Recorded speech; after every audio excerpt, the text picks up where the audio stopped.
채널 구독과 시청해주셔서 감사합니다. 좋은 하루 되세요. 독거영재 이혼? 잘못된 선택. 독거영재의 기막힌 인생사. 독거영재 역시 오랜 기간 무명 생활을 했다고 합니다. 1973년 영화 빗방울로 데뷔했고 그 이후 그해 겨울 등의 드라마와 영화에서 꾸준히 활동했지만 아쉽게도 무려 20년간 무명 생활을 이어갔어야 했답니다. 고난의 시기였죠. 그 힘든 20년간의 무명 생활을 버티고 나니 1992년 베트남 전쟁을 배경으로 한 영화 하얀 전쟁으로 청룡영화제 나무조연상을 받으며 주목을 받기 시작했다고 합니다. 방심장에서 영화배우 독거영재가 들려준 70년대의 영화 촬영 이야기는 그야말로 충격 그 자체였습니다. 1979년 신인 배우 독거영재 주연으로 전우가 남긴 한마디라는 전쟁 영화가 만들어졌습니다. 영화 자체보다 더 영화 같은 독거영재의 파란만장한 촬영 이야기는 모두 이 영화로부터 비롯되었죠. 물적, 인적 자원이 턱없이 부족했던 당시의 환경으로는 영화를 위해 특별히 제작된 소품 따위는 바라시도 없었기에 총알도 실탄을 사용했고 물속에 설치하는 폭발물도 실제 다이너마이트를 이용했답니다.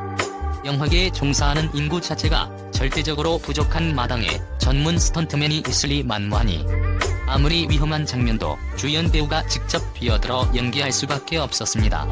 그나마 모든 자원이 부족하니 리허설조차도 할 수 없었습니다. 연습한답시고 비싼 폭약을 터뜨려 없앨 형편이 아니었던 것이지요. 독거영재를 비롯한 몇 명의 젊은 배우들은 군인 중에서도 가장 용맹한 특공대원 역할을 맡아 작은 고무보트를 탄 채 한탄강을 가로질렀습니다. 배가 똑바로 나아가는 물길 양옆에는 다이너마이트가 몇 군데 설치되어 있었고 폭파 담당자는 고무보트가 스쳐 지나게 무섭게 버튼을 눌러 아슬아슬하게 바로 뒤에서 물기둥이 솟구쳐 오르도록 계획을 세운 뒤 리허설도 없이 행해진 촬영이었습니다. 다행히 첫 번째 촬영은 무사히 끝났으나 좀 더 멋진 장면을 뽑아내고 싶었던 감독은 재촬영을 고집했습니다. 아마도 구입해둔 폭약이 좀 남아있었던 모양이지요. 배우들은 이미 온통 물에 젖어서 추위에 떨고 있었지만 주연 배우부터가 신인이다 보니 거절하지도 못하고 다시 고무보트에 탑승했습니다. 그런데 이번엔 좀 심각했습니다. 뒤에서 터진 다이너마이트의 위력이 너무 강하다 보니 작은 보트는 중심을 잃고 비틀거리다가 원래의 물길에서 벗어나버린 것입니다. 다음번 폭발 예정인 다이너마이트가 준비되어 있는데 독거영재가 맑은 물밑을 내려다보니 보트는 정확히 그 위를 지나고 있었습니다.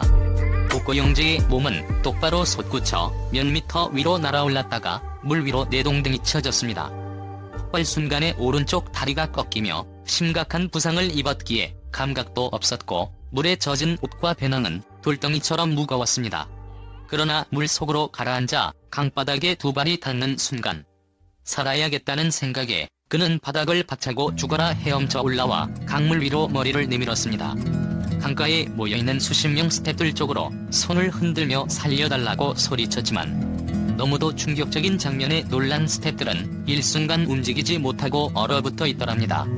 어쨌든 죽지 않고 모두 살아서 천만다행이었지만 다리에 부상을 입은 독거영재를 비롯해 갈비뼈가 모두 부러진 동료도 있었을 만큼 위험천만한 상황이었습니다. 현장에 있던 사진기자가 바로 그 장면을 포착하여 찍은 사진을 보니 정말 기가 막히더군요. 엄청난 폭발력의 고무보트는 종이장처럼 접혔고 사람들의 몸은 CG처럼 날아오르거나 회전에 부딪혀 꺾여 있었습니다. 그리고 실제 사고 장면은 그대로 영화에 삽입되었습니다. 리얼 100%의 처참한 장면이었습니다. 죽음의 고비는 얼마 후 다시 찾아왔습니다. 독거영재는 불붙은 군용 트럭을 운전하며 좁은 산기슭을 달리고 있었습니다. 실감나는 장면을 찍는다고 6.25 때 실제로 전투에 쓰이던 트럭을 준비했다는데 1979년 당시의 기준으로서도 이미 30년 전에 사용되던 낙디 낡은 트럭이었습니다. 아니나 다를까 산기슭을 달리다가 핸들이 고장나고 말았습니다. 계속해서 우측으로 곡선을 돌아야 하는데 핸들이 움직이지 않으니 트럭은 사정없이 왼편의 낭떠러지를 향해 돌진했습니다. 길이 워낙 좁으니 순식간에 낭떠러지로 추락할 기세였습니다. 절체절명의 순간 독거영재는 마지막 힘을 다해 핸들을 우측으로 꺾으며 한탄강에서 다쳤던 다리에도 힘을 주어 브레이크를 밟았습니다. 그러자 죽을 운명은 아니었던지 뻑뻑하던 핸들은 다시 움직였고 차는 그대로 우측 산비탈과 충돌했습니다. 독거 영재는 눈밑을 활반을 꿰맸을 정도로 큰 부상을 입었는데 출혈이 얼마나 심했던지 자기 얼굴에서 삐직삐직삐직하고 피가 뿜어져 나오는 소리를 생생하게 들었답니다. 이게 전부가 아니었습니다. 독거 영재가 커다란 드럼통 옆에 숨어서 총을 겨누고 있으면 적군이 발사한 총알이 드럼통에 맞아서 그 안에 들어있던 물이 뿜어져 나오는 효과를 찍어야 하는 장면이었습니다. 그런데 앞서도 말했다시피 당시에는 모두 실탄을 사용했다지요.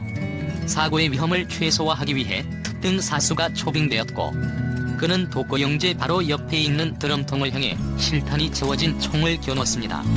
사과를 머리 위에 올려놓고 아버지의 화살을 기다리던 윌리엄 텔의 아들처럼 독거 영재는 허렇게 눈을 뜬 채 자기 쪽으로 겨누어진 총구를 보며 열연을 했습니다.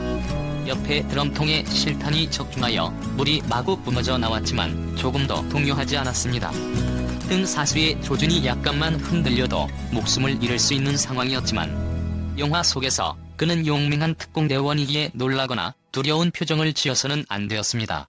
참 기막힌 상황이기는 하지만 그렇게 위험하고 열악한 상황에서도 영화에 대한 열정을 불사르던 당시의 배우들을 생각하면 숙연해지기도 합니다. 배우라는 직업을 단지 돈을 벌기 위한 것으로만 생각했다면 그토록 수없이 닥쳐오는 죽음의 위기를 넘기면서도 계속할 수가 있었을까요? 다이너마이트가 심겨진 강의를 지나고 불붙은 낡은 트럭을 몰고 낭떠러지 위를 달리고 실탄이 날아오는 앞에서 목숨 걸고 연기할 수 있었을까요? 말로는 표현하기 어려운 영화에 대한 열정, 그 예술론이 없다면 불가능했을 일이 아닌가 싶습니다. 잘 알려져 있다시피 독거 영재는 원로 배우 독거성의 아들입니다. 아버지는 아들에게 배우라는 직업을 물려주고 싶지 않아 외교관이나 의사 등의 직업을 권했다는군요. 그러나 1973년 빗방울이라는 영화를 통해 독거 영재는 아버지 몰래 영화계에 데뷔하고 맙니다.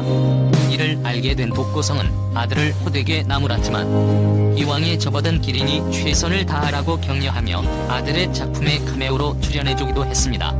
그러나 독거 영재는 데뷔 후 무려 20년간이나 무명의 세월을 보냈습니다. 수없이 죽을 고비를 넘기며 촬영했던 전우가 남긴 한마디도 그의 이름을 세상에 알리지는 못했습니다.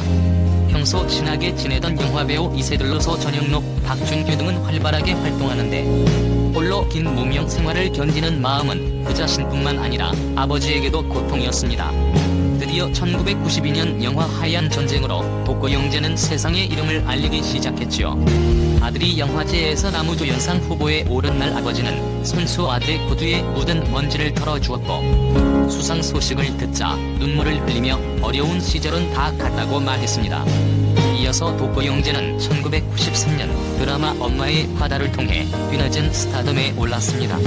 그런데 대기만성도 대를 잇는 것인지 독거 영재의 아들인 독거준 또한 2003년에 SBS 공채 10개 탤런트로 합격하며 연예계에 데뷔했으나 아직도 좀처럼 이름을 알리지 못한 채 오랜 무명의 세월을 겪는 중입니다.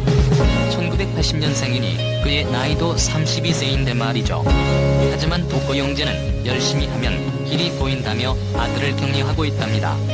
누구보다 그 마음을 잘 이해하는 아버지니까요. 중상을 입고 한탄강의 차가운 물 속에 가라앉을 때에도 삶을 포기하지 않도록 해준 것은 그의 머릿속에 떠오르던 가족의 얼굴들이었습니다. 지금도 아내를 팅커벨이라고 부르며 스스로 피터팬을 자칭한다는 독거 영재는 뜨거운 예술론과 더불어 다감한 가족애를 지닌 사람이더군요. 그의 오랜 기다림이 좋은 결실을 맺었듯이 대를 이어 쉽지 않은 길을 걷고 있는 그의 아들에게도 좋은 앞날이 기다리고 있기를 바랍니다. 채널 구독과 시청해주셔서 감사합니다. 좋은 하루 되세요.